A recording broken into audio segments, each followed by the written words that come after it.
history. Oh, I don't have a ticket. Captain Paul Watson is a controversial environmental activist and unlikely reality television star. He's been in trouble with governments on at least 3 continents. Watson will join us for an interview you'll see only on CBS this morning. But first, a look at Scott Pelley's 60 Minutes report from October. Hang on. You're watching the ramming of a Japanese whaling ship by a combative conservation group led by American Paul Watson. He's trying to stop the transfer of a minke whale the Japanese just killed to the factory ship that will cut it up. Commercial whaling is banned by international agreements, but the Japanese and a few others are still launching harpoons. These scenes were shot for the Animal Planet series Whale Wars. And these scenes were shot by the whalers themselves, who say this is evidence that Watson is nothing more than a pirate. The Japanese obtained an international arrest warrant for him, so for the last year, this conservationist, or pirate, has lived on the world's oceans, unable to set foot on land. And the man some call a pirate, Captain Paul Watson, is here this morning. Good morning. Good morning. So, it's so interesting when Scott Pelley did that piece on 60 Minutes and he was on the boat with you. It was an undisclosed location. Why? Well, I was at sea for 15 months because Japan issued an arrest warrant for me for trespassing. I mean, nobody gets an extradition order for trespassing, but it's all very political. And why so? Well, Japan has taken $30 million from the Tsunami Relief Fund to use just to try and shut down Sea Shepherd's activities. And so they sent an army of lawyers after us. We've been charged with contempt in the U.S. courts, but they haven't been able to stop Sea Shepherd. The 3 ships with 100 crew from 24 nations leave in a week to go down there. How would you characterize your tactics?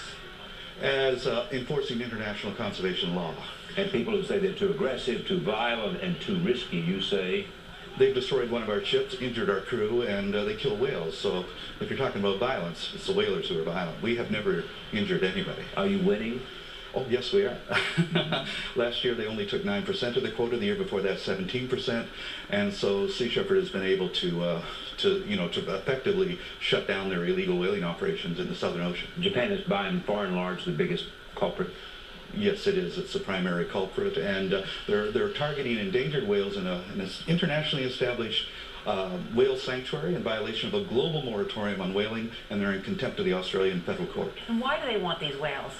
Well, that's a good question, because there's really no market for them. It's like they have this policy: if we give in on whaling, we might have to give in on bluefin tuna, and nobody's going to tell them what to do. Mm-hmm. But this is a sanctuary that they're killing whales in, and the nations of the world have a responsibility to uphold those laws, but they're not doing it.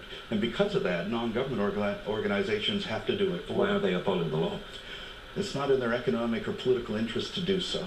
We have all the rules and regulations to protect our oceans, but no economic or political will to enforce them. What do you fear? I fear losing the whales. I fear losing, diminishment of life in our oceans. If the oceans die, we die.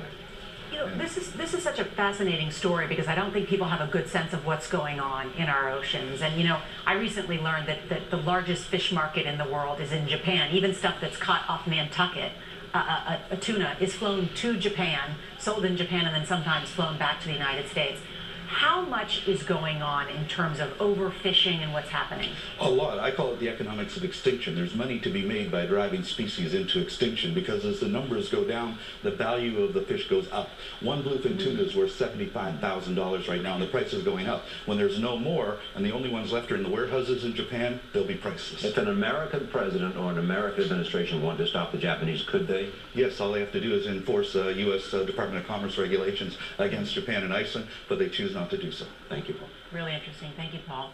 Thanks. And coming up, a fall.